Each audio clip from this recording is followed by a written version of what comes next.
Hello everyone, my name is Fernando with Scheme Team and welcome to another episode of Scheme Reviews.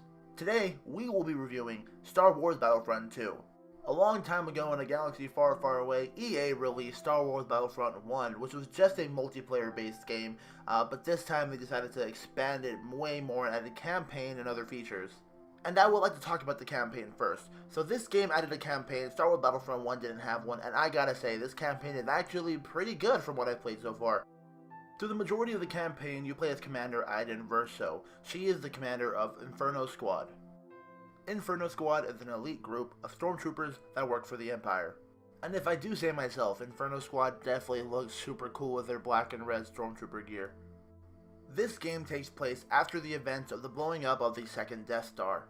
And as a Star Wars fan, I have to say that is actually a really fresh take on a story. I feel like for the majority of most games we've played have all been on the good side. There are some exceptions, but this is actually a really fresh and nice take of it.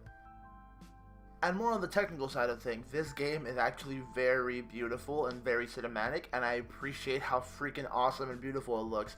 I also said I love the Star Wars franchise. I just love the world, I love the universe, and I love seeing how realistic it can look, even though it's just a fantasy. I'm just going to loop this a couple times, because I want you to look at his face. If you don't recognize who that is Paul Blackthorne. He's like 50 something, no offense, I love you and your acting, you're a fantastic actor, for some reason you're watching this. He's in Arrow right now, he's like 50, he's super old, and they're using CGI to make him look super young. That's fantastic.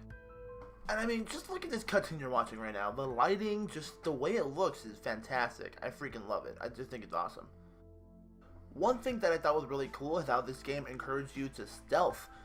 In the campaign, it teaches you multiple times how stealth could be way better than just going all balls to the wall, which I thought was awesome. Your character even had this little shock drone she puts on her back that could hack and disable stuff, but it could also just shock people, which could be used for stealth.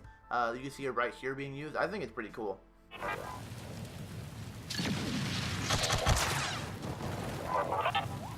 It's over.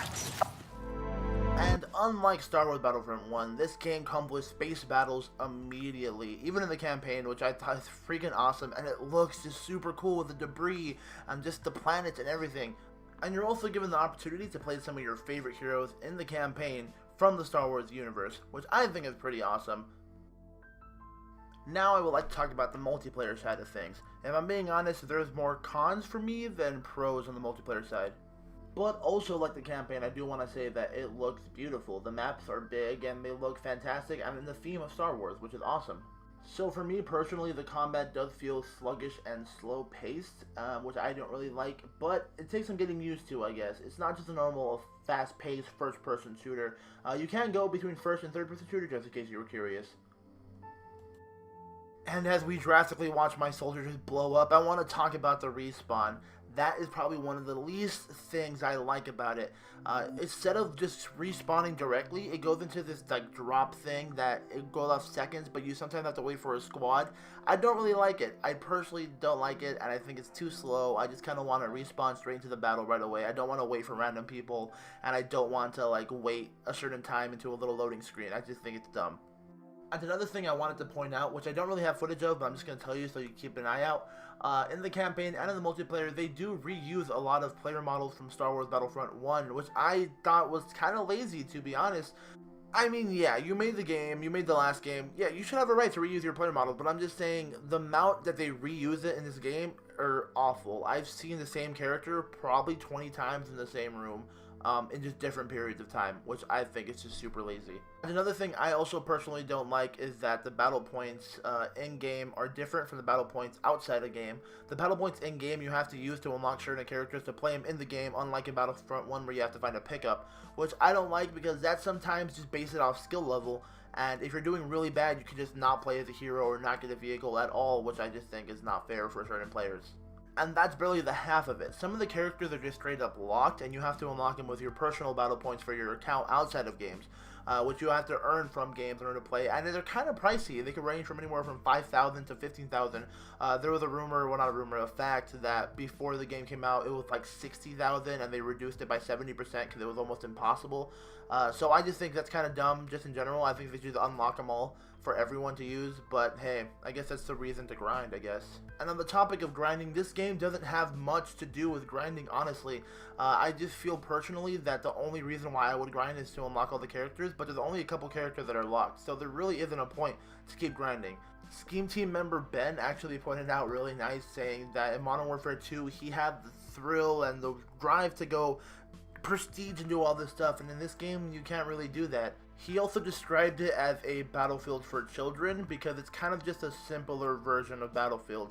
You can't even crouch for some reason, which I think is really weird because you could crouch in the story, but you can't crouch in multiplayer, which I think is weird and I don't like that at all. And when you finally muster up all those points you needed to be a hero, it is actually pretty cool. You feel so powerful as a hero, and you're actually just really OP. It does make you a really big target, unless you're Yoda, because you're very tiny and his hitbox is super tiny. But, I mean, that's super cool. And here's just like the biggest issue that I personally have with it, is pricing. The game itself is $60, which is just like a normal AAA title game. But there's like 3 different versions of it. There's the $70 version, which I bought by accident because I just thought for some reason that would have the season pass. It didn't. And then there's like the $100-something version, which has the season pass and everything. And then the season pass itself is like $40 by itself. So I just think the pricing is ridiculous, and EA likes to overprice things a lot. With Battlefront 1, it was the same, very overpriced. But it's a fun game, I guess. But other than money-hungry EA, this game is actually pretty fun. I very much enjoyed the campaign. The multiplayer is fun too. The hero versus villain is pretty cool this time. So it's pretty cool. I like it. I gotta say, would I buy it? Well, I already did, so yeah. But, like, would I recommend people to buy it? If anything, I say wait. Wait for a sale, wait for something. Maybe wait for a package where it's gonna have everything. But if you're really into the Star Wars universe like I am, go ahead, buy it. It's gonna be totally worth it. But if you're just one of those casual people that just like to play games, I say wait for a package. And that is my opinion on Star Wars Battlefront 2. If you have it, let me know down in the comments how you like it. Or if you don't have it, let me know if you're not going to get it or if you're going to get it. Just let me know how you feel about it. My name is Fernando, and I'm with Scheme Team. Thank you guys so much for watching. Consider subscribing for more and liking stuff. And so, words. Words are great. Okay, bye!